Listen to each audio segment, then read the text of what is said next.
नमस्कार, good morning, सुप्रभात। मैं हृदय मिश्रा आप सभी का स्वागत करता हूं आपके अपने इस चैनल यानी कि डिकोड एग्जाम पर। कैसे हैं आप सभी लोग? आई होप आप सभी लोग अच्छे होंगे और अपनी पढ़ाई को बहुत ही बेहतर ढंग से कर रहे होंगे। देखिए, आज है 3 दिसंबर और अच्छी सी चाय और कॉफी बनाइए और लग जाइए करंट अफेयर्स पर। हम लोग चर्चा करने वाले हैं, लेकिन उसके पहले एक सूचना आप लोग को देनी है, बहुत इंपॉर्टेंट वो सूचना है। सूचना ये है कि अभी रिजल्ट आया है परसों नरसों, और जिन अभ्यर्थियों का पीसीएस का प्री क्वालिफाई हो गया है उनके लिए एक खास न्यूज है, और मैं आपको सूचित कर दे रहा हूं कि क्या करना है ऐसे अभ्यर्थियों को। जिन अभ्यर्थियों का पीसीएस प्री क्वालिफाई हो गया है उनके लिए एक mentorship programme free of cost मैं लॉन्च कर रहा हूं, जो कि मेरे और ऐश्वर्या मैम के द्वारा उसको चलाया जाएगा। फ्री ऑफ कॉस्ट, कोई चार्ज आपसे नहीं लिया जाएगा। तो ऐसे अभ्यर्थी संपर्क मुझसे कर सकते हैं जिनका प्री क्वालिफाई हो गया है वो अभ्यर्थी, ठीक है। जिनका नहीं हुआ है वह भी अभ्यर्थी मुझसे बात कर सकते हैं और आगे की रणनीति पर आप लोग चर्चा मुझसे कर सकते हैं, ठीक है। तो कॉन्टेक्ट नंबर क्या है हमारा?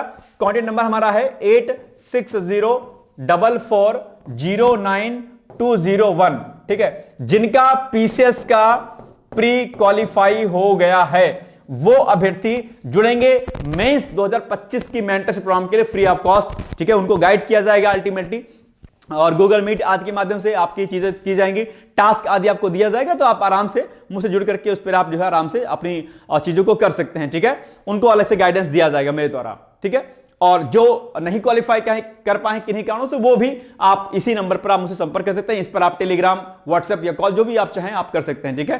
पीसीएस प्री क्वालिफाई हो गया होगा तो पीसीएस प्री क्वालिफाई कर लिख करके आप मुझे जो है मैसेज डाल सकते हैं, ठीक है। तो आपको ग्रुप में ऐड कर लिया जाएगा, राइट। चलिए, ये एक छोटी सी इंफॉर्मेशन थी। बाकी जो अभ्यर्थी नहीं क्वालिफाई कर रहे हैं उनके साथ मेरी संवेदनाएं हैं, और उनके लिए एक वीडियो मैंने जो है कल रात में अपलोड किया था। वो वीडियो प्लीज आप लोग देख लीजिएगा। वो वीडियो बहुत काम का है। कल 9 बजे वो रिलीज किया गया था, जिसमें मैंने लिखा था कि कहां कमी रह गई, सफलता असफलता के उसमें अंतर क्या है।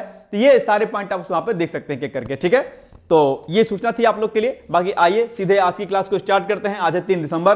कल हमने आपसे प्रश्न पूछा था कि बताओ निम्नलिखित में से किस सिद्धांत पर रॉकेट काम करता है। सभी लोगों ने इसका उत्तर दिया था। जो लोग नहीं उत्तर दिए थे, मैं आपसे अपेक्षा करता हूं फिर से आज एक बार सर्च कर लीजिए और इसका आंसर मुझे आप लोग क्या करिए, दे दीजिए, ठीक है। चलिए आइए अब सीधे आज के टॉपिक पर आते हैं और देखते हैं कि आज का हमारा पहला टॉपिक क्या है। नंबर 1, संचार साथी ऐप।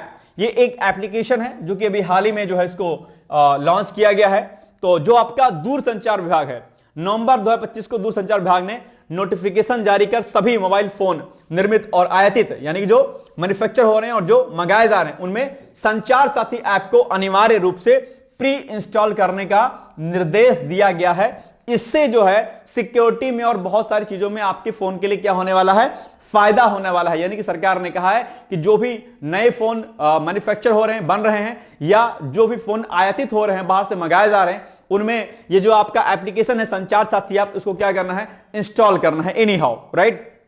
क्यों करना है कि बिकॉज ऑफ आप जानते होंगे इस समय साइबर सिक्योरिटी वाला मामला, साइबर धोखाधड़ी वाला, फिशिंग वाला मामला, नकली आईएमईआई और अवैध मोबाइल गतिविधियों पर अंकुश लगाने के उद्देश्य से यह बड़ा कदम है। यानी कि अगर आपके फोन में संचार साथी एप्लीकेशन है तो ये जो आप यहां पर चीज देख पा रहे होंगे, इससे आप क्या हो जाएंगे, बच जाएंगे। यानी कि आपकी फोन की सिक्योरिटी के लिए, आपकी सिक्योरिटी के लिए दरअसल इस संचार साथी ऐप को आपके फोन में क्या किया जाएगा, प्री इंस्टॉल किया जाएगा। ये क्या कर दिया गया है सरकार के द्वारा, दरअसल इसको कंपल्सरी कर दिया गया है ताकि आप धोखाधड़ी से क्या हो सके, बच सके, और आपके साथ जो साइबर फ्रॉड होते रहते हैं वो साइबर फ्रॉड आपसे उससे क्या हो, बच जाएं, राइट। यानी कि अगर हम इसके इंपॉर्टेंट की पॉइंट्स की बात करेंगे तो सभी नए मोबाइल हैंडसेट भारत में निर्मित या आयातित, यानी कि जो फोन हमारे यहां पर मैन्युफैक्चर हो रहे हैं वो भी, और जो मंगाए जा रहे हैं बाहर से कहीं से वो भी, उनके लिए ये ऐप क्या होगा, उसमें इंस्टॉल करना होगा। पहले से बिक चुके फोनों में यह ऐप सॉफ्टवेयर अपडेट के माध्यम से उपलब्ध कराया जाएगा। फॉर एग्जांपल के लिए कि मेरे पास ये फोन है, मैंने पहले खरीद रखा है, तो इसमें क्या होगा, जब आप अपने फोन को अपडेट करेंगे, सॉफ्टवेयर को अपडेट करेंगे, तो ये जो आपका संचार ऐप है वो ऑटोमेटिक क्या हो जाएगा, आपके फोन में इंस्टॉल हो जाएगा, ताकि अब आप कोई दिक्कत इसमें ना होने पाए। तो ये भी बात आपको ध्यान रखनी है। दूसरा, फोन सेटअप के पहले उपयोग पर यह ऐप स्पष्ट रूप से दिखना चाहिए। इसके फंक्शन छिपाए या निष्क्रिय नहीं किया सकते हैं, राइट। 90 दिनों में निर्देश का क्रियान्वयन और 120 दिनों में अनुपालन रिपोर्ट डीओटी को देनी होगी अपने आप। भैया कितना हमने काम कर लिया है इसके रिकॉर्डिंग। यह निर्देश टेलीकॉम साइबर सिक्योरिटी नियमों के अंतर्गत जारी किया गया है, जो सरकार को आईएमईआई आधारित उपकरणों पर दिशा निर्देश जारी करने का अधिकार देता है, ठीक है। अब संचार साथी ऐप जो है, इसकी क्या प्रमुख इसकी कैरेक्टरिस्टिक्स हैं या इसकी क्या सेवाएं हैं, क्या सर्विसेज हैं इसकी, आइए इसको देख लेते हैं। तो मोबाइल फोन की IMEI के आधार पर प्रामाणिकता की इसकी जांच की जाएगी कि भैया ये जो IMEI आपका नंबर होता है, आपकी फोन की रिलेवेंसी कितनी है, क्या प्रमाणित है कि नहीं है, इस प्रकार की जांच इसमें की जाएगी। धोखाधड़ी वाली कॉल मैसेज की शिकायत दर्ज कराना होगा तो भी आप इस एप्लीकेशन के माध्यम से आप जो है अपनी शिकायत को दर्ज करा सकते हैं। ठीक है, खोए या चोरी हुए फोन को ब्लॉक करना भी इसी ऐप के माध्यम से आपको मिल जाएगा। यह भी बड़ी एक अच्छी सुविधा है, आपको बार बार भटकना नहीं पड़ेगा। आप जैसे कई बार क्या होता है ना कि आपका फोन कहीं टूट जाता है, सॉरी चोरी हो जाता है, खो जाता है, तो आप परेशान रहते हैं कि यार कहां हम उसको अपनी शिकायत दर्ज कराएं, फोन कैसे बंद कराएं। साइबर सिक्योरिटी को लेकर के कई बार फ्रॉड होता रहता है, फिशिंग का मामला आ जाता है, तो आप परेशान रहते हैं कि पुलिस को कंप्लेंट करें, क्या करें। अब ये समस्या अभी क्या हो जाएंगी, दूर हो जाएंगी।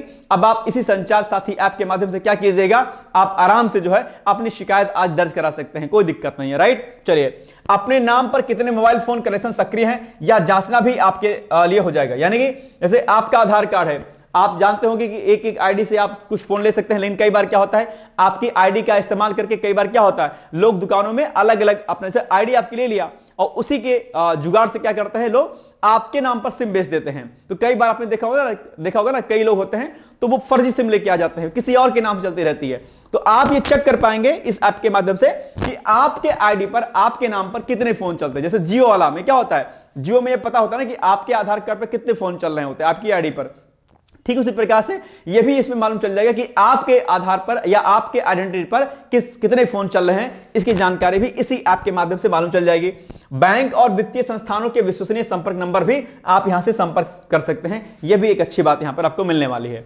उपभोक्ता सुरक्षा यानी कि कंज्यूमर्स की सिक्योरिटी, साइबर जो है जागरूकता यानी कि साइबर जो भी आप अवेयरनेस है वो भी बढ़ाने हेतु सिंगल प्लेटफॉर्म सुविधा इसमें आपको मिल जाएगी। क्या लाभ होगा इससे, सिंपल सी बात है, इससे बहुत लाभ होंगे, अनेकों लाभ होंगे। यानी कि साइबर अपराध और फिशिंग को रोकने में महत्वपूर्ण सहायता होगा। अब साइबर सिक्योरिटी वाला जो मामला, जो साइबर फ्रॉड जो होता रहता है वो उससे आप बच जाएंगे। नकली छेड़छाड़ वाले IMEI वाले फोनों की पहचान आसान हो जाएगी अपने आप में, यानी कि फ्रॉड रुक जाएगा एक तरीके से। नागरिकों का जो डेटा सुरक्षा सिटीजन्स का और डिजिटल भरोसे में वृद्धि हो जाएगी, यानी कि अब आपका डेटा सिक्योर रहेगा, कहीं कोई दिक्कत नहीं होगी जिससे आपको दिक्कत हो जाए। तो यह भी एक बड़ी सुविधा आपको यहां पर देखने को मिलेगी।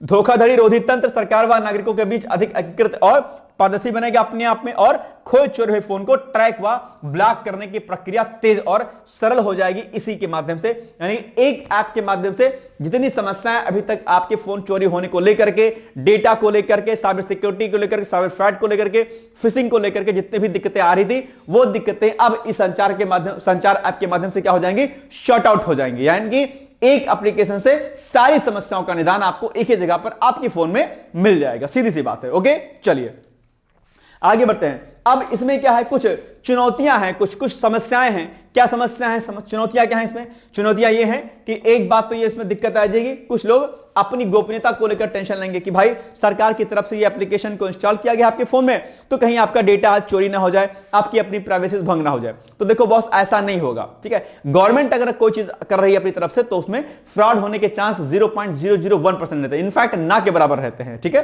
तो अपने मन में विश्वास को रखिए। कई बार क्या होगा, लोग अपडेट ही नहीं करेंगे अपने फोन को। जैसे मेरा फोन पुराना है तो मैं क्या सोचूंगा कि नहीं यार अपन को अपडेट नहीं करना, यार पता नहीं क्या कैसा एप्लीकेशन हो, क्या दिक्कत हो जाए। नहीं, ऐसा नहीं करना, आपको अपने फोन को अपडेट कर लेना सॉफ्टवेयर को, और ऑटोमेटिक जो है आपके फोन में एप्लीकेशन इंस्टॉल हो जाएगा। राइट, दूसरा तो ये पॉइंट मैंने आपको बता ही दिया। दूसरा, पुराने डिवाइसेस में सॉफ्टवेयर अपडेट से तकनीकी अनुकूलता के मुद्दे आ सकते हैं, कुछ में भी इश्यूज आ जाएं। जैसे हमारा फोन है, मैंने इंस्टॉल कर अपडेट कर दिया सॉफ्टवेयर, अब हो सकता है कुछ इसमें इश्यूज आ जाएं, may be, not sure but may be. चुनौतियों की बात हुई तो ऐसा हो सकता है, कुछ एप्लीकेशन धीमा चलने लगे या कुछ हो सकता है एप्लीकेशन हट जाए, ऐसा मे भी हो सकता है, नॉट पॉसिबल बट मे भी हो सकता है। ठीक है, दूसरा, बड़े पैमाने पर अनुपालन की निगरानी करना, दरअसल यह भी बड़ी चुनौतीपूर्ण होगा अपने आप में। और ग्रामीण इलाकों में ऐप के उपयोग को लेकर के डिजिटल साझरता का अभाव है कि भैया इस संचार साथी ऐप के बारे में लोगों को जागरूक करना, यह भी बड़ी चुनौती है। तो लोगों को जागरूक करना चाहिए इसके लिए कि भाई आप एक नया एप्लीकेशन आ गया है, उस एप्लीकेशन के माध्यम से आप अपनी शिकायत आज दर्ज करा सकते हैं।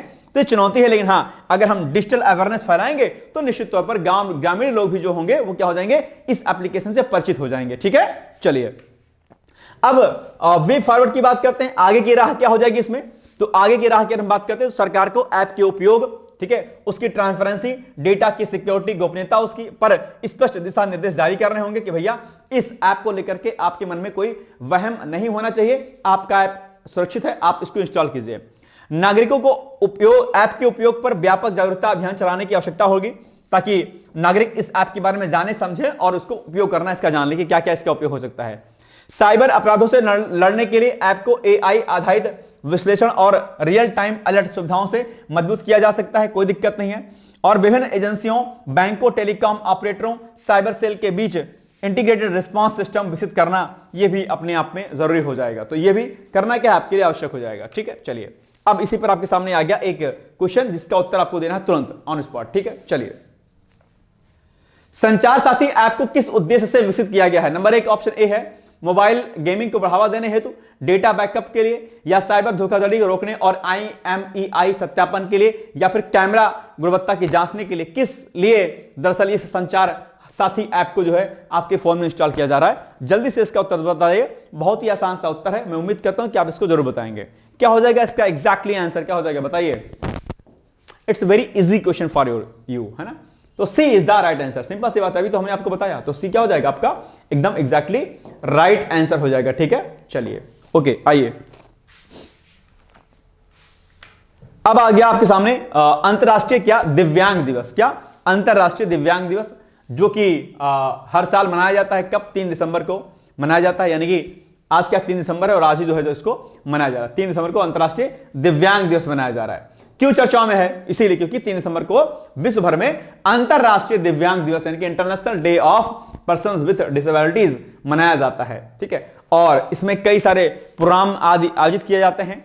ठीक है, यानी कि इस अवसर पर अंतरराष्ट्रीय दिव्यांग सप्ताह के अंतर्गत अभी क्या मनाया जा रहा है? अंतरराष्ट्रीय दिव्यांग सप्ताह मनाया जा रहा है। और इसी अंतरराष्ट्रीय दिव्यांग सप्ताह के अवसर पर अलग अलग प्रकार की जागरूकता अभियान, अलग अलग चीजें कराई जाती हैं ताकि दिव्यांगों की हम सहायता करा पाए। आप जानते हो कि सरकार इस पर लगातार काम कर रही है। आप देखते होंगे कि रेलवे स्टेशन, बस स्टेशन पर एक्सीलेटर आदि लगाए जाते हैं ताकि दिव्यांगों को चढ़ने उतरने में कोई दिक्कत ना हो। और बहुत प्रकार की सुविधाएं, सरकारी योजनाएं, नौकरियों में लाभ आदि सब कुछ दिव्यांग भाइयों के लिए कराया जाता है ताकि उनको यह ना महसूस हो कि कहीं ना कहीं वो पिछड़े हुए हैं एक तरीके से, या उन पर ध्यान नहीं दे रही सरकार। समाज में सामाजिकता के लिए जरूरी हो जाता है कि सोशल जस्टिस, सामाजिक न्याय में कोई भी किसी भी जाति, धर्म, मजहब का हो, कोई भी दिव्यांग आदि हो, सबके लिए सबके बराबर हक मिलना चाहिए। इसीलिए सरकार इनके लिए काम लगातार करती रहती है। ठीक है, तो अंतरराष्ट्रीय दिव्यांग सप्ताह के अंतर्गत नई दिल्ली में दरअसल दिव्यांग बच्चों के लिए कला एवं शिल्प कार्यशाला का 4था संस्करण सृजन आयोजित किया गया है। सृजन नाम से एक प्रोग्राम चलाया जा रहा है। कार्यक्रम स्पेशल ओलंपिक्स भारत तथा राष्ट्रीय आधुनिक कला संग्रहालय के सहयोग से इसको आयोजित हुआ। ठीक है, कार्यक्रम के प्रमुख बिंदु की अगर बात करते हैं तो सृजन कार्यक्रम का आयोजन कला आधारित समावेशन, ठीक है, को बढ़ावा देना के उद्देश्य से इसको किया गया है। अब सृजन जो एक कार्यक्रम आपका है, ध्यान रखिएगा, आपके एग्जाम में पूछ सकता है कि अभी हाल में सरकार के द्वारा एक कार्यक्रम सृजन शुरुआत किया गया है। सृजन कार्यक्रम के मुख्य उद्देश्य क्या है या सृजन कार्यक्रम को क्यों शुरू किया गया था। तो अब आप इसमें पॉइंट्स को लिख सकते हैं। इस कार्यक्रम में दिव्यांग बच्चों को क्या कराया गया? इस कार्यक्रम में दिव्यांग बच्चों को रचनात्मक अभिव्यक्ति के गुण सिखाए गए, कौशल विकास पर जोर दिया गया, विभिन्न कला एवं शिल्प तकनीकों का प्रशिक्षण प्रदान किया गया। और इसके अलावा यह कार्यक्रम दरअसल दिव्यांग कलाकारों की क्षमता, प्रतिभा और उनकी कला को मुख्य धारा में लाने का मंच प्रदान करता है। यानी कि इस सृजन कार्यक्रम के माध्यम से उन बच्चों को एक मुख्य मंच दिया जाता है, उनको एक आधार दिया जाता है, उनको एक अपॉर्चुनिटी दी जाती है कि आपके भीतर कोई भी अगर स्किल्स है तो उस स्किल्स के माध्यम से आप समाज में आगे बढ़ सकते हैं और अपने इस दिव्यांगता को जो है, क्योंकि पहले इसको हम क्या बोलते थे, विकलांग बोलते थे ना, लेकिन विकलांग नहीं, इसको हम दिव्यांग बोलते हैं क्योंकि आपका जो कोई भी पार्ट अगर बॉडी का नहीं है, कोई दिक्कत नहीं, आप दिव्यांग है, दिव्य अंग है आपके पास ऑलरेडी, आपके अंदर स्किल्स है, आप बहुत कुछ कर सकते हैं। आपने देखा होगा अक्सर यूट्यूब पर कई सारे दिव्यांग भाई जो हमारे होते हैं जिनके आंख आदि नहीं होता, लेकिन फिर भी वो अपने टैलेंट के माध्यम से इस पूरे देश में छाए रहते हैं। राइट, चलिए। कार्यक्रम स्पेशल ओलंपिक्स भारत की समान अवसर नीति और NGMA की समावेशी कला संस्कृति को दर्शाता है। अंतरराष्ट्रीय दिव्यांग दिवस जो है उसका उद्देश्य क्या है? उसका उद्देश्य है समाज में दिव्यांगता से जुड़े मुद्दों पर जागरूकता बढ़ाना। कई बार लोग क्या करते हैं, दिव्यांग भाइयों को कई बार गलत नजर से देखते हैं, एक तरीके से मतलब कि उनके साथ अच्छा व्यवहार नहीं करते, जो कि क्या है, अपने आप में गलत बात है। ठीक है, चलिए आइए आगे बढ़ते हैं। दिव्यांग व्यक्तियों के सम्मान, अधिकार, समानता और गरिमा को बढ़ावा देना होता है, इसका उद्देश्य है। कार्यस्थल यानी कि जो वर्क प्लेस है आपका, ठीक है, शिक्षा, परिवहन और समाज के अन्य क्षेत्रों में दिव्यांग व्यक्तियों के लिए समावेशी वातावरण का निर्माण करना भी इसका क्या है, दिवस है, इस अंतरराष्ट्रीय दिव्यांग दिवस का। ठीक है, नो वन लेफ्ट बिहाइंड, यानी कि सिद्धांत के अनुरूप सशक्तिकरण और समावेशन को क्या करना है, प्रोत्साहन देना है। तो ये क्या है, अंतरराष्ट्रीय दिव्यांग दिवस का अल्टीमेटली क्या है, मोटो है, यानी कि उद्देश्य है। इस कार्यक्रम का क्या महत्व है, सृजन कार्यक्रम का, तो दिव्यांग व्यक्तियों की प्रतिभा को राष्ट्रीय मंच पर प्रस्तुत करने का अवसर प्रदान करता है। कौन, सृजन कार्यक्रम, जो अभी हाल ही में दिव्यांग सप्ताह के अंतर्गत जो है मनाया जा रहा है। कला के माध्यम से थ्योरेटिक लाभ, आत्मविश्वास बढ़ाना और सामाजिक सहभागिता को मजबूत करना, सरकारी संस्थाओं द्वारा दिव्यांग समावेशी नीतियों को आगे बढ़ाने का व्यवहारिक उदाहरण है अपने आप में। और सोशल ओलंपिक्स भारत की पहल के तहत दिव्यांग खेल एवं कला प्रतिभाओं को प्रोत्साहित करना, उनको आगे बढ़ाने का कार्यक्रम भी इसी के अंदर किया जा रहा है। राइट, सरकार की कुछ प्रमुख पहलें हैं, किसके लिए, दिव्यांग जो जन हमारे हैं, दिव्यांग भाइयों की सरकार कुछ प्रमुख पहल चलाती है। जैसे कि ये एक पहली पहल आपके सामने लिखी हुई है, ठीक है, और ये दूसरी पहल आपकी होगी, तीसरी पहल, ये अलग अलग पहल जो है चलाई जा रही है। तो अगर कभी आपके एग्जाम में दिव्यांगों से रिलेटेड कोई प्रश्न आ गया तो इन प्रमुख पहलों को आप क्या कर सकते हैं, अपने एग्जाम में नोट कर सकते हैं कि हां, सरकार इन प्रमुख पहलों के माध्यम से, इन प्रोग्राम्स के माध्यम से सरकार दिव्यांगों के लिए काम कर रही है लगातार। ठीक है, चलिए अब आगे की राह भी देख लीजिए, यानी कि समावेशी कला शिक्षा को स्कूल संस्थानों में बढ़ावा देना, इसका हम आगे कार्यक्रम कर सकते हैं। इसमें राष्ट्रीय स्तर पर सृजन कार्यक्रम जैसी नियमित कार्यशालाएं भी की जाएं लगातार। दिव्यांग कलाकारों के कार्यों को डिजिटल प्लेटफॉर्म पर बढ़ावा देना, यह भी इसमें हो सकता है आगे। सार्वजनिक स्थलों, संग्रहालयों और सांस्कृतिक संस्थानों में एक्सेसिबिलिटी सुधार किया जाए। राज्य सरकारों को दिव्यांग प्रतिभाओं के लिए विशेष कला खेल केंद्र स्थापित करने चाहिए। तो ये सारी चीजें दरअसल इसमें जो है करनी चाहिए, आपको इस पर ध्यान देने की आवश्यकता है आपको। ठीक है, चलिए आइए अब आगे बढ़ते हैं हम लोग। अंतरराष्ट्रीय दिव्यांग दिवस प्रत्येक वर्ष किस दिन मनाया जाता है, आपके सामने एग्जाम प्रश्न है। तो 10 दिसंबर को या 3 दिसंबर को, 1 जनवरी को या फिर 21 मार्च को। जल्दी से मुझे इसका उत्तर बताइए, क्या हो जाएगा, अंतरराष्ट्रीय दिव्यांग दिवस कब मनाया जाता है, तुरंत बताइए इसका उत्तर। बहुत आसान सा है, अभी हमने जस्ट आपको बताया है, और फिर भी अगर आप कहेंगे कि सर हमको नहीं आता है इसका उत्तर, तो मेरे लिए दिक्कत वाली बात हो जाएगी भैया कि कैसे नहीं आता है आपको, अभी तो हमने बताया आपको। बताइए क्या हो जाएगा, अंतरराष्ट्रीय दिव्यांग दिवस कब मनाया जाता है, बताइए। सिंपल सी बात है, 3 दिसंबर को मनाया जाता है, अभी तो हमने बताया आपको। तो B is the right answer.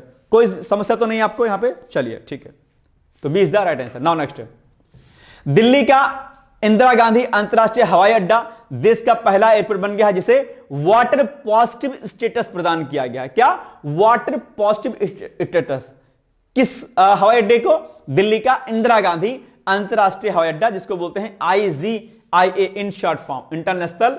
ठीक है, आपका ये जो एयरपोर्ट है इसको ये मान्यता भी दी गई है। आप कहेंगे सर ये वाटर पॉजिटिव जो स्टेटस है ये क्या होता है, तो ये ऐसा स्टेटस होता है, फॉर एग्जांपल के लिए कि IGI है, यही है, तो इसमें क्या होगा बेसिकली कि माना कि कोई भी हवाई अड्डा है, तो उसमें इंसान क्या करता है, जितना पानी जो है, जिनका जितना खपत करता है, खपत जितना करता है, ठीक है, उससे इस खपत से ज्यादा क्या करता है, उस पानी का के बचाव के लिए काम करता है, उसके संरक्षण के लिए काम करता है।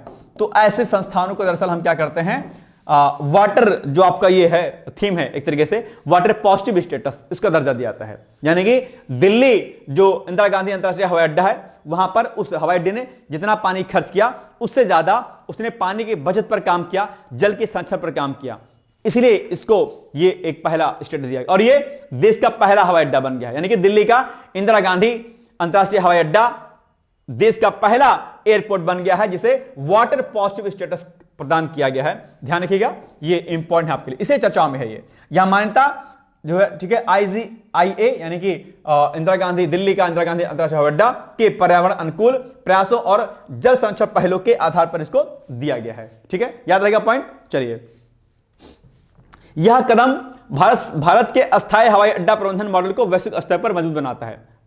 वाटर पॉजिटिव स्टेटस क्या होता है अभी हमने आपको बता ही दिया, लेकिन फिर भी आप इसको देख सकते हैं। यानी जब कोई संस्था अपने द्वारा उपयोग किए गए जल से अधिक जल का संरक्षण पुनर्भरण कर ले तो उसे वाटर पॉजिटिव कहा जाता है। इसका अर्थ क्या हो जाएगा, इसका अर्थ हो जाएगा कि स्वयं की पानी की खपत से अधिक पानी बचाना, यानी जितना आप खपत करते हैं उससे ज्यादा आपने जल को बचाया है। दूसरा, वर्षा जल, जो आपका वर्षा जल होता है उसको बचाव करना, उसको इकट्ठा करना और ग्राउंड वाटर में इसको फिल करना अपने आप में। रिचार्ज स्ट्रक्चर विकसित करना और पुनर्नवीकरण जल का अधिकतम उपयोग करना, यानी कि एक तरीके से हम एक जल को अलग अलग रूपों में अलग अलग प्रकार से हम उसका उपयोग कर सकते हैं। पुनर्नवीनीकरण अपने आप पे, ठीक है। जैसे कुछ पानी क्या होता है कई बार कि जैसे आजकल क्या होता है कि टंकी में पानी ऊपर से गिरता रहता है, आप उसको नाली में फेंक देते नहीं, टंकी में पानी भर गया तो उस पाइप के माध्यम से उसको नीचे लगा दीजिए, अपने आंगन में पानी भर लीजिए अपना। लेकिन क्या होता है, मोटर चल गई तो पानी गिरता रहता है, फिर वेस्ट होता रहता है। तो ये सब नहीं काम करना चाहिए। चलिए, IGAI के CEO विजय कुमार जयपुरियार के अनुसार उन्होंने क्या कहा कि वाटर पॉजिटिव बनना प्राकृतिक संसाधनों के जिम्मेदार उपयोग का संकेत है अपने आप में। यह उपलब्धि हवाई अड्डे के दीर्घकालिक शून्य उत्सर्जन यानी कि नेट जीरो एमिशंस रणनीति को मजबूत करती है और जल संरक्षण से पर्यावरणीय वाहनीयता यानी कि एनवायरमेंटल जो सस्टेनेबिलिटी होती है इसको क्या हो जाएगा, इससे बढ़ावा मिलेगा। यानी कि वाटर कंजर्वेशन से दरअसल क्या हो जाएगा, एनवायरमेंटल जो सस्टेनेबिलिटी है उसको बढ़ावा मिलेगा अपने आप पे, ठीक है। चलिए, क्या इसका महत्व होगा? इसका महत्व होगा कि भारत के वैज्ञानिक क्षेत्र वैमानिकी क्षेत्र में पर्यावरण अनुकूल इंफ्रास्ट्रक्चर की दिशा में एक बड़ा कदम होगा। अब एक बात और ध्यान रखिए कि सतत विकास के लक्ष्यों में इसका क्या योगदान होगा। ध्यान रखिएगा कि ये जो हमारे 17 जो SDG हैं उनमें से अलग अलग SDGs के बारे में आपसे एग्जाम में प्रश्न पूछता है, तो नोट कर लीजिए कि 17 के 17 SDG जो गोल्स हैं वो आपको क्या करने हैं, आज रेडी करने हैं। आपके एग्जाम में बहुत महत्वपूर्ण होता है, इसमें प्रश्न आते हैं आपके, ठीक है। तो SDG 6 क्या कहता है, स्वच्छ जल एवं स्वच्छता की बात करता है। तो ये जो कार्यक्रम मिला है और जो उसको प्रोत्साहन जो मिला है दिल्ली एयरपोर्ट को, तो इससे SDG 6 को क्या कहते हैं, प्रोत्साहन मिलेगा। SDG 13 में जलवायु कार्यवाही पर विशेष बल मिलेगा। SDG 9 उद्योग नवाचार और अवसंरचना जो है उसके विकास को बढ़ावा मिलेगा। यानी कि अन्य एयरपोर्ट्स को भी हरित व जल सकारात्मक मॉडल अपनाने के लिए प्रोत्साहन मिलेगा। पानी पर निर्भरता कम कर शहरी जल संकट को नियंत्रित करने में मदद करेगा। तो ये पॉइंट बड़ा अच्छा आप इसको लिख सकते हैं, ठीक है। सरकार और उद्योग के लिए आगे की राह, यानी कि इनके लिए हम क्या कुछ आगे कर सकते हैं और आगे हम क्या कदम उठा सकते हैं, तो इसके लिए IGIA मॉडल को अपनाकर देश के सभी प्रमुख हवाई अड्डों में वाटर पॉजिटिव या नेट वाटर जीरो का लक्ष्य हम लागू कर सकते हैं। यानी कि इस दिल्ली अंतरराष्ट्रीय जो हवाई अड्डा है उससे हम सीख करके यह काम कर सकते हैं। सार्वजनिक निजी भागीदारी यानी कि PPP यानी कि पब्लिक प्राइवेट पार्टनरशिप के माध्यम से हरी अवसंरचना यानी कि ग्रीन इंफ्रास्ट्रक्चर को बढ़ावा दिया सकता है। यानी कि जहां पर हम वाटर कंजर्वेशन पर बातचीत कर सकें अपने आप में, ठीक है। Zero carbon emissions, zero water emissions, इस पर हम आराम से बातचीत कर सकें। जल प्रबंधन टेक्नोलॉजी यानी कि AI आधारित जल मॉनिटरिंग, ठीक है, आदि का उपयोग करके हम जल संरक्षण कर सकते हैं। हवाई अड्डों में सौर ऊर्जा, अपशिष्ट प्रबंधन, कार्बन कमी योजनाएं भी तेजी से लागू करनी होंगी, तब जाकर के चीजें और पर्यावरण के अनुकूल हो पाएंगे हमारे लिए, ठीक है। और तभी हम 2070 में नेट जीरो का लक्ष्य और विकसित भारत का लक्ष्य जो 2047 में हमने रखा है उसको हम प्राप्त कर पाएंगे, ठीक है। चलिए, अब आप बताइए, प्रश्न आपके सामने आ गया फिर से।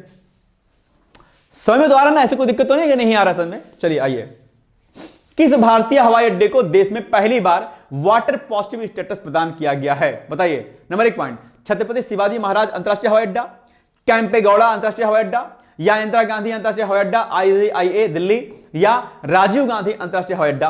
किसको अभी हाल ही में जो है वाटर पॉजिटिव स्टेटस का दर्जा दिया गया, किस एयरपोर्ट को, किस हवाई अड्डे को दिया गया, बताइए तुरंत बताइए, एग्जैक्टली फट से उत्तर बताइए मुझे। इसका उत्तर क्या हो जाएगा?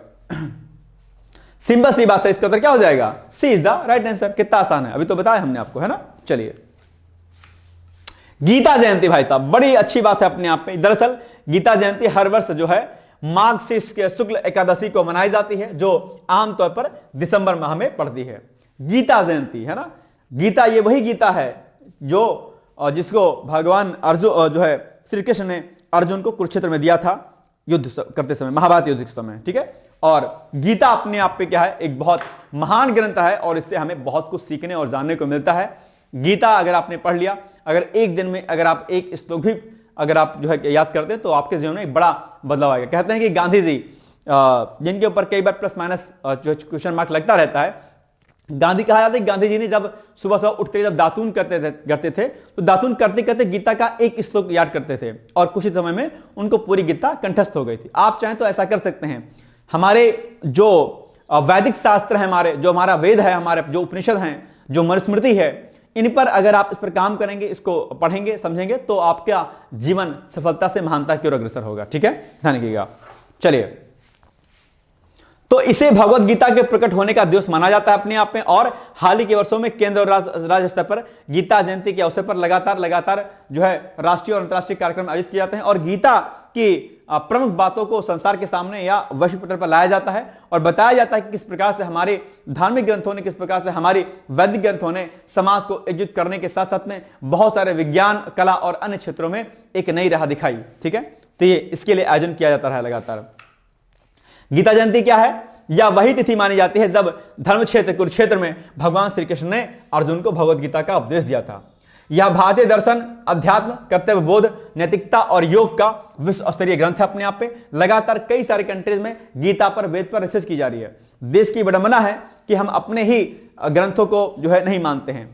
ठीक है, मनुस्मृति की बात करें तो लोग मनुस्मृति के बारे में लोग जानते हैं, लेकिन कटाक्ष जरूर करते हैं कि ऐसा नहीं, ऐसा लिखा है। अरे भाई साहब, पढ़ो, समझो उसको, है ना, तब बोलो उस पर।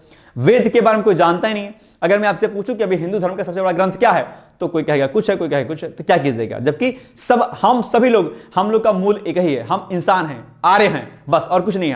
हम सभी लोग आर्य हैं।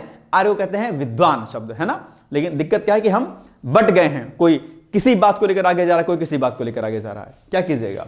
इसे विश्व बंधुत्व दिवस, धर्म और कर्तव्य का संदेश दिवस भी कहा जाता है अपने आप में। क्या?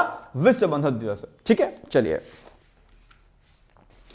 2025 में गीता जयंती क्यों महत्वपूर्ण है? क्योंकि इस वर्ष कई राज्यों, विशेषकर आपके हरियाणा, उत्तराखंड, उत्तर प्रदेश में बड़े सांस्कृतिक एवं आध्यात्मिक कार्यक्रम आयोजित किए गए हैं इसी जयंती के अवसर पर। कुरुक्षेत्र में अंतर्राष्ट्रीय गीता महोत्सव का आयोजन भी व्यापक रूप से चर्चा में रहा है और जो कि हर साल कराया जा रहा है। बहुत महत्वपूर्ण है आपके लिए। विद्यार्थियों, युवाओं और शोधकर्ताओं के लिए गीता के अध्यायों पर राष्ट्रीय स्तर की प्रतियोगिताएं, निबंध लेखन और अन्य सांस्कृतिक कार्यक्रम भी आयोजित किए जा रहे हैं इस बार। ठीक है, प्रमुख की पॉइंट्स की बात करें तो गीता जयंती का उद्देश्य क्या है? इसका उद्देश्य है धर्म, कर्तव्य, जीवन संस्कार, नैतिकता को बढ़ावा देना और समाज में आध्यात्मिक और सांस्कृतिक मूल्यों को सुदृढ़ करना।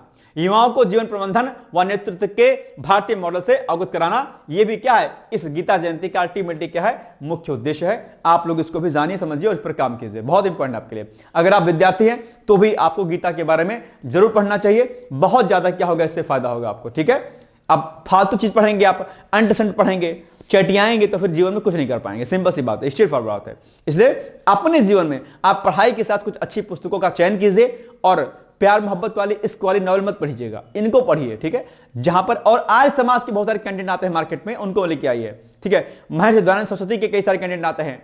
आज समाज की बहुत अच्छे चीजें आती है। 16 संस्कार की किताब आती है, विवाह संस्कार की किताब आती है, उनको पढ़िए, अच्छी अच्छी बातें सीखिए, है ना। फालतू बातें क्यों सीखते हैं आप लोग? चलिए आइए, भगवत गीता के 18 अध्यायों के उपदेश है कुछ जैसे कर्म योग, ज्ञान योग, भक्ति योग, धर्म और कर्तव्य का पालन और निष्काम कर्म योग। क्या? निष्काम कर्म योग। बहुत अच्छा ये जो है अपने आप पे एक क्या है? उपदेश है, निष्काम कर्म। ये गीता के उपदेश है। कर्म पर आपको ध्यान देना चाहिए, ज्ञान पर फोकस कीजिए, भक्ति पर फोकस कीजिए, धर्म और कर्तव्य का पालन कीजिए और निष्काम कर्म कीजिए। फल की चिंता मत कीजिए। मतलब हालांकि इसको लोगों ने गलत डिफाइन किया है कि नहीं, फल की चिंता मत करो, कम करते जाओ। फल की चिंता करनी है बॉस, ऐसा नहीं करनी है। मतलब एकदम से बिल्कुल डामाडोल नहीं हो जाना है। चिंता करनी है, चिंता नहीं कीजिएगा तो नहीं कर्म नहीं कर पाएंगे। चिंता करनी है, निष्काम कर्म है। लेकिन आपको बहुत ज्यादा वो नहीं रहना कि नहीं यार क्या कहते हैं, यही होना है, ऐसे होना, ऐसा नहीं करना। बस कर्म करिए, बहुत ज्यादा उसको लेकर के ललायत मत रहिए, चीजें आपके फेवर में हो जाएंगी। ठीक है, यह भारतीय संस्कृति को विश्व पटल पर स्थापित करता है। कौन? निष्काम। डॉक्टर एपीजे अब्दुल कलाम, जो कि बहुत बड़े साइंटिस्ट भी रहे हैं, आप जानते होंगे, वो जब रिसर्च करने के लिए नासा गए अपने आप पे, उनको अपनी चीजों पर इतना भरोसा था नहीं डॉक्टर अब्दुल कलाम जी को। पढ़िएगा उनकी किताब अग्नि की उड़ान। तो कहते हैं कि जब वो अग्नि की उड़ान में लिखते हैं कि जब वो नासा गए, ठीक है, तो वहां पर देखा कि नासा के प्रथम द्वार पर भगवान श्री कृष्ण की मूर्ति लगी है और अर्जुन को उपदेश देते हुए उनको बड़ा ग्लानि महसूस हुई, उनको बड़ा दर्द महसूस हुआ कि जिस देश की इतनी बड़ी तस्वीर इस अमेरिका जैसे कंट्री के इतने बड़े जो है स्पेस सेंटर में लगी हुई है और मैं अपने देश का ज्ञान छोड़ करके मैं यहां लेने आया हूं, जो कि हमारा ही ज्ञान ले रहे हैं, उनको बड़ी ज्ञान महसूस हुई और फिर उन्होंने वेद आदि के ऊपर रिसर्च करने की बात कही, आप जानते होंगे। और डॉक्टर एपीजे अब्दुल कलाम, जिनको मैं बहुत बड़ा संत महात्मा मानता हूं, आप लोग उनके बारे में पढ़िए। अग्नि की उड़ान जो उनकी पुस्तक है उनको जरूर पढ़िए और बाकी इंटरनेट पर आप जो है कलाम जी को सर्च कीजिएगा, बहुत अच्छी चीजें आपको जानने को मिलेंगी अपने आप पे। ठीक है, चलिए अंतरराष्ट्रीय महत्व इसका क्या है? अब 75 से अधिक भाषाओं में ये क्या है, गीता को ट्रांसलेट कर दिया गया है। अनेक देशों में मूल्यों आधारित शिक्षा में इसका उपयोग किया जाता रहा है, लेकिन हमारे यहां पर गीता पढ़ाने की बात कही जाए तो क्या हो जाएगा, संविधान पे खतरा हो जाता है। ठीक है, ये देश भारत की विडंबना है कि अगर हम वंदे मातरम की बात कर लेते हैं तो देश खतरे में आ जाएगा, अगर हम बात कर लेते हैं गीता और वेद की बात करें तो देश खतरे में आ जाएगा। ये हमारे देश की जो अनवांटेड जो मेंटालिटी है वो देश को ले डूबने वाली है। इससे इतर हो जाइए, आप लोग अपनी चीजों पर भरोसा करने का प्रयास कीजिए। ठीक है, चलिए, संयुक्त राष्ट्र में भी गीता के सार्वभौमिक संदेश पर कार्यक्रम होते रहते हैं अपने आप में। बताइए कितनी बड़ी बात है आप, लेकिन हमारे देश में क्या दिक्कत है अपने आप में। चलिए, सरकार और राज्य के स्तर पर बड़ी सारी पहले की जाती हैं, यानी कि हरियाणा सरकार हर साल जो है इंटरनेशनल गीता महोत्सव का आयोजन करती है। कुरुक्षेत्र विकास प्राधिकरण द्वारा गीता आधारित सांस्कृतिक व शोध कार्यक्रम आयोजित किए जाते हैं। शिक्षा मंत्रालय के द्वारा गीता आधारित मूल्य आधारित शिक्षा कार्यक्रम भी आयोजित किए जाते हैं। विदेश मंत्रालय के सहयोग से अनेक देशों में गीता लेक्चर सीरीज चलती है और तनाव प्रबंधन और मानसिक स्वास्थ्य में गीता के सिद्धांतों का उपयोग किया जाता है।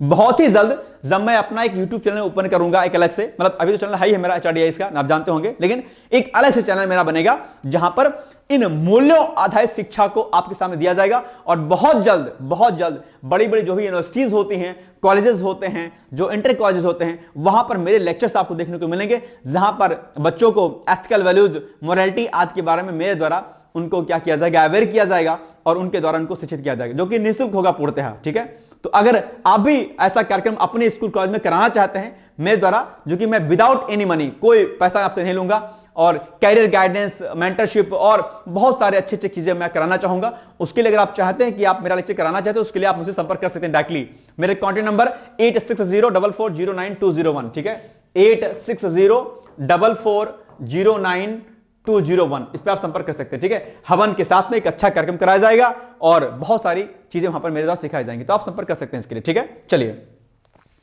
आगे। तो ये सारी चीजें यहां पर जो है लगातार कराई जा रही। आगे की राह की बात करें, वे फॉरवर्ड की बात करें, तो शिक्षा संस्थानों में गीता के नैतिक व चरित्र निर्माण मूल्यों पर आधारित पाठ्यक्रम होना चाहिए। इससे निश्चित तौर पर बच्चों के अंदर एक सांस्कृतिक जो एक अवेयरनेस होगी वो आएगी और बच्चे जो है सही दिशा की तरफ जाएंगे। जो अनवांटेड चीजें बच्चे सीखते हैं, जानते हैं, वो नहीं सीखेंगे। ठीक है, अंतरराष्ट्रीय गीता महोत्सव को वैश्विक सांस्कृतिक ब्रांडिंग के रूप में विकसित करना चाहिए। ठीक है, चलिए, डिजिटल माध्यमों से भी गीता का ज्ञान प्रसार, ई गीता, ऑडियो गीता, AI आधारित सामग्री भी अगर हम समाज में देते हैं तो इसका भी एक बड़ा फायदा होगा।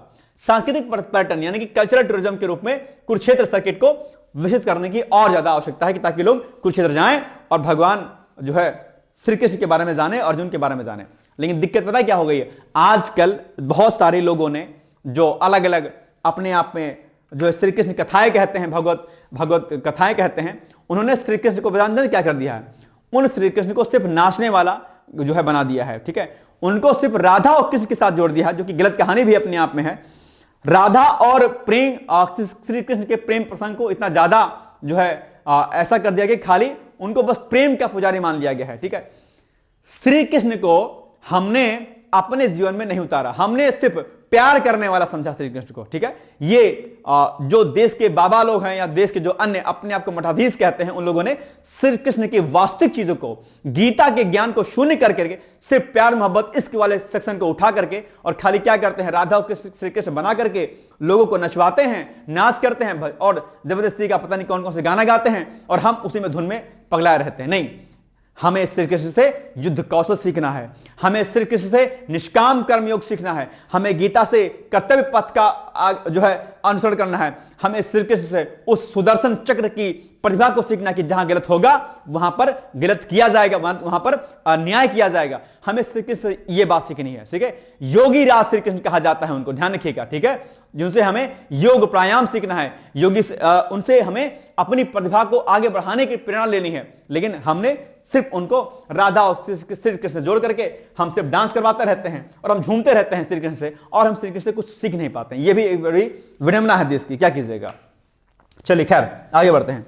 हमने अपने ही भगवान को बहुत तुच्छ कर दिया है ना, अपनी अनभिज्ञता, अपनी अज्ञानता की वजह से, क्या कीजिएगा। और जो समाज के जो ठेकेदार हैं, अपने आप को जो धर्म के बहुत बड़े मसीहा समझते हैं, उन लोगों ने क्या किया है, गलत राह पर हमको ले जाने का प्रयास किया है। लेकिन क्या कीजिएगा, कोई बोलेगा तो कहेंगे ऐसा नहीं वैसा हो गया। चलिए नीचे दिए गए कथनों पर विचार कीजिए। नंबर 1 पॉइंट, गीता जयंती मूलतः कुरुक्षेत्र हरियाणा में बड़े पैमाने पर मनाई जाती है। ठीक है, गीता जयंती उत्सव को अंतर्राष्ट्रीय गीता महोत्सव के नाम से भी जाना जाता है। ठीक है, भारत सरकार ने 2019 में गीता दिवस को राष्ट्रीय धर्म दिवस घोषित किया था। बताइए क्या हो जाएगा इसका उत्तर एग्जैक्टली बताइए। हमने अपने ईश्वर को ना क्या किया है, बहुत डाउन कर दिया, और फिर अलग अलग लोग फिर इस पर क्या करते हैं, कटाक्ष करते हैं, क्वेश्चन मार्क करते हैं, देखो तुम्हारे ईश्वर तो ऐसे हैं ज्ञान, बिना ज्ञान के हमने अपने भगवान को गिरा दिया नीचे, क्या कीजिएगा। बड़ी मुश्किल वाली बात हो गई आज समाज में। चलिए, ए इज द राइट आंसर, यानी कि 1 और 2 सही है, ये नहीं सही है, ठीक है, ये सही है और ये सही है आपका। चलिए, गंगा एक्सप्रेसवे आप जानते होंगे इसके बारे में, और ये आपका जो है कहां से शुरू होता है, कहां तक जाता है, डेफिनेटली आप इसके बारे में जानते होंगे, ठीक है, ये यहां से यहां तक। चलिए आइए, यह एक नया ग्रीनफील्ड एक्सप्रेसवे है जिसकी लंबाई कितनी है, 594 किलोमीटर के अप्रॉक्स है, ध्यान रखिएगा। यह मेरठ पश्चिमी उत्तर प्रदेश शुरू होकर के प्रयागराज तक जाएगा। अपने देखिए कहां से, मेरठ से शुरू होगा अपने आप में पश्चिमी उत्तर प्रदेश यहां से, और इन जिलों से होते हुए जो है ये जाएगा आप यहां तक प्रयागराज। 594 लगभग 600 किलोमीटर की यात्रा तय करेगा ये, यानी कि एक कोने से दूसरे कोने को जोड़ने का प्रयास करेगा। ये देखिए यहां से, यानी कि मेरठ से शुरू होगा और ये होते होते, इसको मैं जूम कर दे रहा हूं, एक बार आप लोग जूम करके देख लो इसको, है ना। चलो ठीक है, चलो भाई साहब देखो जरा इसको, ये देखो, ठीक है, दिखाई दे रहा है। वहां पर देखिए आपका मेरठ से शुरू हो रहा है, और ये देखिए पूरा का पूरा आपका जो है यूपी इसमें कवर हो रहा है, लगभग लगभग पूरा यूपी कवर हो रहा है, ठीक है, ये देखिए, ठीक है, दिखाई दे रहा है आपको, ये प्रयागराज, यानी कि पूरा यूपी जो है इसमें क्या हो रहा है, 594 किलोमीटर का गंगा एक्सप्रेसवे अपने यहाँ पे, ठीक है, दिखाई दे रहा है आपको। तो ये सारे डिस्ट्रिक्ट आप लोग एक बार नोट कर लीजिएगा, क्योंकि कई बार क्या होता है कि जो भी एक्सप्रेसवे होते हैं उनकी लंबाई पूछ लेता है, कई बार वो किन किन डिस्ट्रिक्ट को जोड़ेगा यही पूछ लेता है, और कहां से कहां जोड़ेगा यही पूछ लेता है, ठीक है। तो ये पॉइंट आपको क्या करना है, ध्यान देना है, ओके। चलिए आगे बढ़ते हैं। प्रारंभ में इसे 6 लेन एक्सप्रेस के रूप में बनाया जा रहा है, और भविष्य में इसे 8 लेन में कन्वर्ट करने का प्लान इसमें रखा गया है, ठीक है। मार्ग बंद नियंत्रित, यानी कि ये क्या होगा, यानी बिना टोल प्लाजा अनुमत मार्ग के अंतर के वाहनों को अनुमति नहीं होगी इसमें, तो कई सारी चीजें इसमें कराई जाएंगी। चलिए, प्रगति और समय सीमा, प्रोजेक्ट की अनुमानित लागत जो है यहां पे लिखी गई है, आप इसको एक बार पढ़ सकते हैं। एक्सप्रेसवे 12 जिलों से होकर गुजर रहा है, मेरठ है, हापुड़, बुलंदशहर, अमरोहा, संभल, बदायूं, शाहजहांपुर, हरदोई, उन्नाव, रायबरेली, प्रतापगढ़ और प्रयागराज। जमीन अधिग्रहण के लिए लगभग जो है इतनी हेक्टेयर क्षेत्र आवंटित हो गया है, और कई सारे चीजें इसमें कराई जाएंगी। 4 खंडों में जो है इसका निर्माण कराया जाएगा, ठीक है।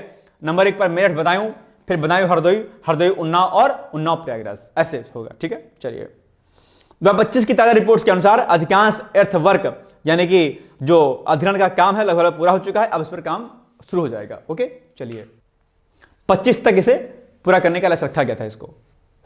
चलिए, इंपॉर्टेंस की बहुत है इंडिया और यूपी के दोनों के लिए, और पूर्वी और पश्चिमी यूपी के बीच में क्या होगा, अपने आप में एक बड़ा कनेक्टिविटी होगा, और दिल्ली एनसीआर का जो एरिया है इससे जो टच करेगा, तो अपने आप में बड़ी एक जो है हमारे जो है क्या कहते हैं दूरी कम होगी, डिस्टेंस कम होगा हमारी यात्रा में, और इससे जो है ट्रेड में भी बहुत बड़ा बेनिफिट मिलेगा अपने आप में। चलिए, औद्योगिक विकास, निवेश और रोजगार में वृद्धि होगी इससे अपने आप में, निश्चित तौर पर भाई साहब। कई सारे प्रोसेसिंग यूनिट्स लगेंगी, लॉजिस्टिक पार्क बनाए जाएंगे, ठीक है, इंडस्ट्रियल कॉरिडोर बनाए जाएंगे इसमें, ठीक है। तो निश्चित तौर पर इससे जो है बड़ा बेनिफिट मिलने वाला है। धार्मिक और पर्यटन सांस्कृतिक समृद्धि भी होगी, सिंपल सी बात है। कुंभ सेलिब्रेशन तीर्थाटन के रूप में है ही अपने आप में, बीच में कई सारे स्थान और मिलते हैं जिनको भी हम विजिट कर सकते हैं तीर्थ स्थान के रूप में। चलिए, संपूर्ण राज्य की अवसंरचना को मजबूती मिलेगी, यानी कि पूरा इंफ्रास्ट्रक्चर जो हमारे स्टेट का होगा वो क्या हो जाएगा, डेवलप हो जाएगा अपने आप। तो यही सारी बातें यहां पे लिखी गई हैं। भविष्य में और लिंक एक्सप्रेसवे जैसे कि हावड़ा, हरिद्वार, नोएडा, जेवर को जोड़ करके प्रदेश को आयताकार हब बनाने की तैयारी की जा रही है। चुनौतियां भी हैं इसमें कई सारी, जैसे कि ये चुनौतियां तो हर चीज में आती हैं, ऐसे खासकर चुनौती जो आती है वो आती है भूमि अधिग्रहण को लेकर के, ये सबसे बड़ी एक अपने आप में चुनौती होती है। खैर चलिए आगे बढ़ते हैं, बाकी ये सब आप देख सकते हैं एक बार, है ना, छोड़ दीजिए खाली। आइए आगे पॉइंट पर हम चर्चा करते हैं। नंबर 1, गंगा एक्सप्रेसवे के निर्माण का प्रमुख उद्देश्य क्या है? केवल पर्यटन को बढ़ावा देना, या केवल रक्षा परिवहन को मजबूत करना, या पश्चिमी और पूर्वी उत्तर प्रदेश के बीच तीव्र संपर्क और आर्थिक विकास, या केवल शहरी यातायात को कम करना? बताइए क्या इसका उद्देश्य है? बहुत आसान सा प्रश्न है, सिंपल सी बात है। बिना पढ़े इसको तो आप कर सकते हैं भाई साहब, अगर नहीं पढ़े होंगे तो भी इसका उत्तर दे देंगे। आई थिंक सी वाला होना चाहिए ना। क्या होगा इसका उत्तर? सी या बी? क्या होगा? सी इज द राइट आंसर। ठीक है, ग्रीन बॉन्ड, ये भी चर्चाओं में रखा है, अभी रहा है।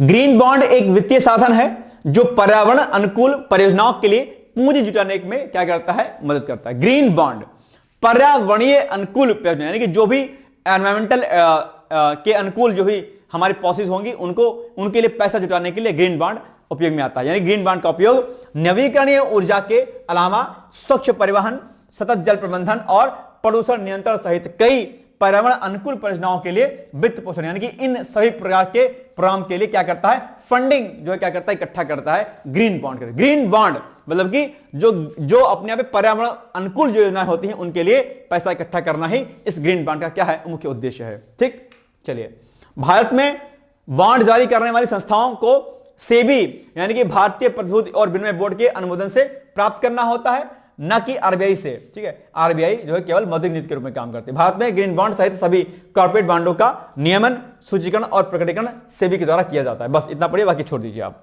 ठीक है, बाकी एक बार आप लोग सेबी को अलग से पढ़ लीजिएगा, क्योंकि सेबी के बारे में अलग से प्रश्न आपके एग्जाम में आता है। इसमें आपको शॉर्ट नोट्स भी लिखने के लिए आ जाता है कई बार, और कई बार आपके प्री में भी फैक्चुअल डेटा के रूप में प्रश्न पूछता है। सेबी का निर्माण कब हुआ, सेबी का हेडक्वार्टर कहां पर, आदि आदि आदि। ठीक है, चलिए अब बताइए प्रश्न आप लोग फट से।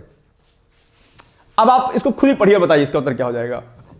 मैं देता हूं आपको 1 मिनट का टाइम, बताइए इसका एग्जैक्टली उत्तर क्या हो जाएगा। तुरंत मुझे इसका उत्तर बताइए आप लोग फटाक से, बिना देरी के। क्या होगा इसका आंसर बॉस, तुरंत मुझे बताओ आप लोग क्या हो जाएगा। ठीक है, और नहीं बताइएगा तो मामला बिगड़ जाएगा बॉस। क्या कीजिएगा, बताओ क्या हो जाएगा, क्या होगा इसका आंसर। इसका आंसर क्या हो जाएगा मुझे तुरंत बताइए आप लोग फटाक से। इसका उत्तर हो जाएगा क्या, देखो क्या लिखा हुआ है, इसका उत्तर लिखा हुआ है आपका सी वाला। सी में क्या है भाई साहब आपका, सी में देखो क्या है केवल 3 है आपका, बाकी सब गलत है। ठीक है, सी, केवल सी वाला यानी केवल 3। ग्रीन बॉन्ड की सूचीकरण और प्रकटीकरण की आवश्यकताएं भारतीय प्रतिभूति और विनिमय बोर्ड द्वारा विनियमित होती, बस। ठीक है, चलिए आगे बढ़ते हैं हम लोग। माइग्रेशन एंड डेवलपमेंट ब्रीफ, ये क्या है भाई साहब, तो विश्व बैंक की migration and development brief report अंतरराष्ट्रीय प्रवासन और प्रेषण रुझानों का एक प्रमुख स्रोत है। भारत प्रेषण प्राप्त करने वाला दुनिया का सबसे बड़ा देश बना हुआ है, जिसने 2023 में ये देखिए इतना बिलियन से अधिक प्रेषण प्राप्त किया है। तो ये अभी रिपोर्ट हाल ही में आई है। नवीनतम रिपोर्ट के अनुसार भारत के बाद प्रेषण प्राप्त करने में चीन दूसरे स्थान पर है अपने यहाँ पे। तो ये डेटा भी हाल ही में रिलीज हुआ है, और बाकी अन्य फैक्ट यहां पर दिखा गया है। ठीक है, तो इसको एक बार आप पढ़ सकते हैं। यानी कि भारत के अधिकांश प्रेषण उच्च आय वाले देशों, विशेष रूप से खाड़ी देशों के, जिसमें आपका यूएई, सऊदी अरब और संयुक्त राज्य अमेरिका आते हैं, जहां बड़ी संख्या में भारतीय प्रवासी काम करते हैं। ठीक है, चलिए अब आप बताइए प्रश्न। विश्व बैंक की नवीनतम migration and development brief report के संबंध में निम्नलिखित कथनों पर विचार कीजिए। नंबर 1 पॉइंट, रिपोर्ट के अनुसार भारत विदेशी प्रेषण प्राप्त करने वाला दुनिया का सबसे बड़ा देश बन चुका है। प्रेषण प्राप्त करने में चीन का स्थान भारत के बाद दूसरा है। प्रेषण मुख्य रूप से उच्च आय वाले देशों में भारतीय प्रवासी श्रमिकों द्वारा भेजे जाते हैं। क्या हो जाएगा इसका उत्तर, केवल 1, 2, 3, 1 और 2, या फिर 1, 2, 3, 3 हो जाएगा। क्या होगा उत्तर, डी, यानी कि तीनों कथन, है ना। ठीक है, आइए आगे बढ़ते हैं हम लोग। प्रोजेक्ट कुणाल चर्चाओं में रहा है। प्रोजेक्ट कुणाल भारतीय नौसेना का एक आंतरिक स्वदेशीकरण कार्यक्रम है। ठीक है, ये से चर्चाओं में रहा है, और इस प्रोजेक्ट का मुख्य उद्देश्य नौसेना के जहाजों और पनडुब्बियों पर विदेशी इलेक्ट्रॉनिक्स और सेंसर के उपयोग को समाप्त करना है, और उनकी जगह स्वदेशी रूप से विकसित इलेक्ट्रॉनिक्स, सेंसर और संचार उपकरणों का उपयोग करना है। यह कदम राष्ट्रीय सुरक्षा को क्या करेगा, मजबूत करेगा और विदेशी निर्भरता को समाप्त करेगा। तो ये प्रोजेक्ट कुणाल का मुख्य उद्देश्य मोस्ट इंपॉर्टेंट है। आज के जितने प्रश्न हैं सबके सब मोस्ट इंपॉर्टेंट है आपके लिए। ड्रोन रोधी प्रणाली का विकास डीआरडीओ के अलग अलग प्रोजेक्टों के तहत किया जाता है, ना कि सीधे प्रोजेक्ट कुणाल के द्वारा तहत। ठीक है, तो ये एक अच्छी चीज है इसमें, और इसको एक बार पढ़ लीजिएगा। बस मेन पॉइंट ये वाली स्लाइड आप पढ़ लीजिएगा। ठीक है, ये स्लाइड आपके लिए इंपॉर्टेंट है। अब बताइए क्वेश्चन क्या होगा इसका उत्तर। भारतीय नौसेना द्वारा लॉन्च किए गए प्रोजेक्ट कुणाल का प्राथमिक उद्देश्य क्या है, बताइए।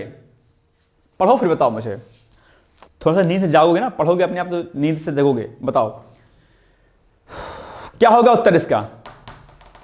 ध्यान रखिएगा, जिनका नहीं हुआ प्री परेशान नहीं होइएगा आप लोग। ठीक है ना, आपके साथ में खड़ा हूं हमेशा, और जिनका प्री हो गया है वो लोग संपर्क कर लीजिएगा। अलग से ग्रुप उनको लिए बनाया जा रहा है अलग से। ठीक है, उनको प्रॉपर तरीके से क्या किया जाएगा, उनको डील किया जाएगा। ओके, चलिए क्या हो जाएगा उत्तर इसका, पढ़ लिया आप लोगों ने। देखिए उत्तर क्या हो जाएगा। इसको कॉपी में ना आप लोग ना मैच जरूर किया करिए। अच्छा, जो मैं मेंस का आपको उत्तर देता हूं, जैसे कल मैंने दिया था ना आप लोग को कि अंबेडकर का क्या योगदान है संविधान के निर्माण में, आप लोगों ने लिखा था कि नहीं लिखा था, जरा बताओ मुझे, कमेंट करो भाई साहब। कल मैंने उत्तर जो मैंने मेंस का दिया था वो लोग आप लोग प्लीज जरूर दिखा करिए। ठीक है, तो इसका उत्तर क्या हो जाएगा एग्जैक्टली ए वाला, यानी कि केवल एक कथन सही है, बाकी रॉन्ग है। ठीक है, चलिए आइए अब आज के लिए आपका अभ्यास प्रश्न आ जाएगा कि गीता दिवस किस ऐतिहासिक घटना की स्मृति में मनाया जाता है। तो महाभारत युद्ध की समाप्ति के अवसर पर, या कुरुक्षेत्र में श्री कृष्ण द्वारा गीता का उपदेश देने के अवसर पर, या अर्जुन द्वारा गांडीव धारण करने के अवसर पर, या भगवान कृष्ण का जन्म के अवसर पर। ठीक है, चलिए बताइए आप लोग, इसका कमेंट में आप उत्तर दीजिएगा। अब आज आपके लिए मेंस का क्वेश्चन है कि वैश्वीकरण से भारतीय संस्कृति का पतन या उत्थान, इस कथन का समालोचनात्मक टिप्पणी कीजिए। इसको बहुत अच्छे लिखिए, यानी कि ग्लोबलाइजेशन से जो हमारा कल्चर है, इंडियन कल्चर है, वो खत्म हो रहा है या वो डेवलप हो रहा है, इसको आप इस पूरे स्टेटमेंट को क्या करना है, क्रिटिकली एग्जामिन करना है आपको, राइट। इसको लिख करके आप मुझे भेज सकते हैं 200 वर्ड्स में। ठीक है, 200 वर्ड्स में आप लिख करके मुझे भेज सकते हैं। कहां भेजना है, आपको भेजना है 8604409201 पर। ठीक है, चलिए। कल प्रश्न पूछा था हमने कि भारतीय संविधान के निर्माण में डॉक्टर भीमराव अंबेडकर का योगदान क्या रहा है। तो बहुत सारा योगदान रहा है। प्रस्तावना में हमने आपसे लिखी बातें कि डॉक्टर भीमराव अंबेडकर संविधान सभा की प्रारूप समिति के अध्यक्ष थे और उन्हें भारतीय संविधान के शिल्पकार के रूप में भी जाना जाता है। उनका योगदान केवल विधिक रूपरेखा तैयार करने तक सीमित नहीं था, बल्कि उन्होंने संविधान के दर्शन, मूल्य और सामाजिक न्याय की आत्मा को भी गढ़ा। अपने आप पे कई सारे राइट्स दिलाए जो भी हमारे अन्य लोग थे। ठीक है, तो प्रारूप समिति के अध्यक्ष के रूप में उन्होंने नेतृत्व उन्होंने किया, एक बड़े लेवल का काम किया। सामाजिक न्याय को संवैधानिकरण किया उसका। ठीक है, कॉन्स्टिट्यूशनल ऑफ सोशल जस्टिस, अस्पृश्यता का अंत की बात की, अनुच्छेद 17 को इंट्रोड्यूस किया। ठीक है, वैधानिक आधार इसको दिया। अनुसूचित जाति आदि जनजाति के लिए, पिछड़ा वर्गों के लिए आरक्षण दिया। समानता का अधिकार अनुच्छेद 14 का दिया। अवसर की समानता 16 और स्वतंत्रता का अधिकार आर्टिकल 19 को ठोस रूप दिया अपने यहाँ पे। ठीक है, मौलिक अधिकारों का संरक्षण की बात उन्होंने कही है, यानी कि संविधान के व्यक्ति की स्वतंत्रता की रक्षा के लिए, न कि राज्य की शक्ति बढ़ाने के लिए। ठीक है, मौलिक अधिकारों को लेकर के भी उन्होंने कई सारे काम किए।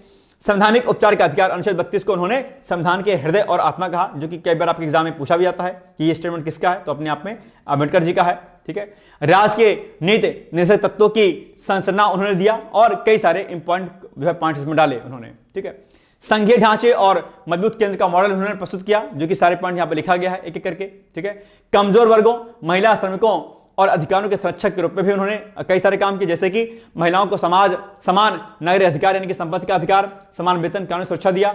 श्रमिक कानूनों, न्यूनतम मजदूरी और औद्योगिक विवाद समाधान में महत्वपूर्ण भूमिका निभाई। यानी कि ओवरऑल कई सारे जगहों पर अंबेडकर का योगदान जो है हमारे संविधान में दिखाई देता है। धर्मनिरपेक्ष और आधुनिक भारत की रूपरेखा उन्होंने प्रस्तुत किया। तो ये सारे पॉइंट आप लिख सकते हैं। ठीक है, संसदीय शासन प्रणाली के पक्षधर थे अपने आप पे उन्होंने, और ये न्यायपालिका द्वारा अनुच्छेद 14, 19, 21 और 32 की समृद्ध व्याख्याएं अम्बेडकर के सिद्धांतों को और मजबूती देती हैं। सामाजिक न्याय, दलित अधिकार, कल्याणकारी राज्य और समावेशी लोकतंत्र के मूल सिद्धांत आज भी नीति निर्माण के केंद्र में हैं अपने आप में। ठीक है, तो ये सारी बातें जो है उन्होंने लिखी और निष्कर्ष के तौर पर क्या लिखेंगे कि डॉक्टर अंबेडकर ने भारतीय संविधान को केवल एक विधिक दस्तावेज नहीं बनाया, बल्कि सामाजिक क्रांति का साधन बनाया और उसे गतिशील और न्याय प्रधान स्वरूप दिया। उनका योगदान भारत के लोकतांत्रिक ढांचे की नींव, आत्मा और भविष्य तीनों रूपों में अस्थायी है अपने आप पे। तो ये बड़ा अच्छा सा हमने आपको लिख करके दिया है, आप इसको पढ़ सकते हैं आराम से। ठीक है, बाकी जो आज हमने दिया है आपको ये प्रश्न, ये वाला आप लिख करके मुझे बताइएगा जरूर से। एनी हाउ, कौन सा, ये वाला।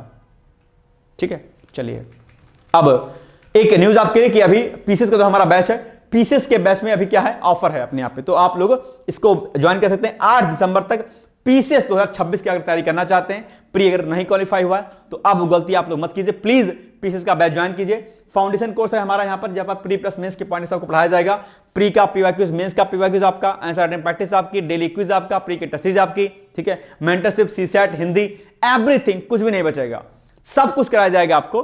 तो बाइलिंगुअल नोट्स मिलेंगे, हिंदी में लेक्चर मिलेंगे आपको वीडियो लेक्चर के रूप में, आर्टिकल्स, करंट अफेयर्स, आपको ऐसे सब कुछ बड़े अच्छे से आपको इसमें कराया जाएगा। आप आराम से जो है इसको ज्वाइन कर सकते हैं। ठीक है, इसके लिए पीसीएस लिख करके और 8604409201 पर आप हमसे संपर्क कर सकते हैं। ठीक है, तो एडमिशन लीजिए और ऑफर भी चल रहा है, 8 दिसंबर तक ऑफर आपके सामने रहेगा। 8 दिसंबर तक आप एडमिशन लेंगे तो आपको एक बड़ा बेनिफिट आपको मिल जाएगा। तो ये था आज का हमारा महत्वपूर्ण वीडियो।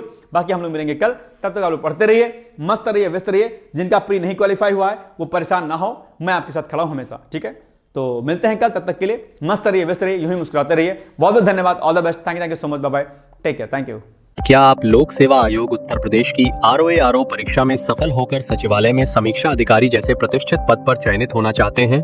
क्या आपके पास व्यस्त दिनचर्या या व्यक्तिगत परिस्थितियों के कारण नियमित पढ़ने के लिए समय की कमी है, इसलिए एक दिन में आप 8 से 10 घंटे नहीं पढ़ सकते हैं? क्या आपका संकल्प है कि सचिवालय में समीक्षा अधिकारी बनना ही बनना है और आप उसके लिए सही मार्गदर्शन की तलाश कर रहे हैं? यदि आपके इन तीनों प्रश्नों के उत्तर हाँ हैं, तो आपकी खोज अब समाप्त होती है और आपके सपने को साकार करने के लिए आगामी समीक्षा अधिकारी परीक्षा की सुव्यवस्थित तैयारी हेतु डी-कोड एग्जाम लाया है अभ्युदय बैच। अभ्युदय बैच में आपको आगामी आरओ परीक्षा के प्रारंभिक और मुख्य परीक्षा के पूरे पाठ्यक्रम को अभी से एक साथ बहुत ही बेसिक लेवल से video lecture, PDF notes, test series और उत्तर लेखन कार्यक्रम के माध्यम से पूरे विस्तार से पूर्ण कराया जाएगा। हमारे अभ्युदय बैच की सबसे बड़ी विशेषता है कि इसमें साप्ताहिक टारगेट्स के अनुसार कम से कम 5 घंटे भी पढ़कर कोई अभ्यर्थी पूरा पाठ्यक्रम अच्छे से तैयार करके परीक्षा में सफलता अर्जित कर सकता है। अभ्युदय बैच में अनुभवी और समर्पित शिक्षकों द्वारा आधारभूत मानक पुस्तकों एवं स्रोतों पर आधारित पाठ्य सामग्री उपलब्ध कराई जा रही है, जिससे पाठ्यक्रम को सभी आयामों से कवर किया जा सके। इस बैच में पाठ्यक्रम को इस विस्तार से पढ़ाया जा रहा है कि इसमें प्रवेश लेकर आप न केवल आरओ परीक्षा बल्कि अन्य कई समकक्ष परीक्षाओं को भी एक साथ ही टारगेट कर सकते हैं। यानी इस परीक्षा के पाठ्यक्रम में सम्मिलित सामान्य अध्ययन, सामान्य ज्ञान, सामान्य हिंदी व्याकरण, रीजनिंग, मैथ, हिंदी आलेखन, निबंध आदि के विस्तृत अध्ययन से आप पूर्ण आत्मविश्वास से किसी भी परीक्षा में सफलता प्राप्त कर सकते हैं। उत्तर प्रदेश की पीसीएस प्रारंभिक परीक्षा में भी इस बैच को पढ़कर सफलता प्राप्त की जा सकती है। इस बैच में निर्धारित लक्ष्य के अनुसार एक सप्ताह में मात्र 18 से 20 वीडियो लेक्चर देखने होते हैं, जो आप प्रतिदिन 4 से 5 घंटे का समय निकालकर आसानी से पढ़कर तैयार कर सकते हैं। ये बैच ऑनलाइन जरूर है, परंतु इस बैच में छात्रों और शिक्षकों के बीच सीधे संवाद के लिए प्रक्रिया निर्धारित है, जिससे अभ्यर्थी अपनी शंकाओं का व्यक्तिगत समाधान प्राप्त कर सकते हैं। आपके संकल्प को सिद्धि तक पहुंचाना ही अभ्युदय बैच की आधारभूत संकल्पना है। हमारा ये आत्मविश्वास संस्थान के 5 वर्षों की कठिन साधना की परिणति है। डी-कोड एग्जाम संस्थान अपने 5 वर्षों के सफर में आरओ परीक्षा में 45 से अधिक चयन सुनिश्चित करवाकर एक विश्वसनीय संस्थान के रूप में विख्यात है। इसलिए बिना किसी संशय के पूर्ण विश्वास के साथ आप भी हमसे जुड़कर अपनी सफलता का नया अध्याय लिख सकते हैं। इस बैच से जुड़ने के लिए हमारे संस्थान के नंबर 8604409201 अथवा 9506742546 पर व्हाट्सएप या कॉल करके बैच की पूरी जानकारी प्राप्त की जा सकती है। अभी 500 शुरुआती छात्रों को विशेष छूट भी प्रदान की जा रही है, इसलिए इस अवसर का लाभ उठाने के लिए अतिशीघ्र प्रवेश लेकर अभ्युदय बैच से जुड़े। प्रवेश के लिए अभी संपर्क करें और शुल्क में छूट प्राप्त करें।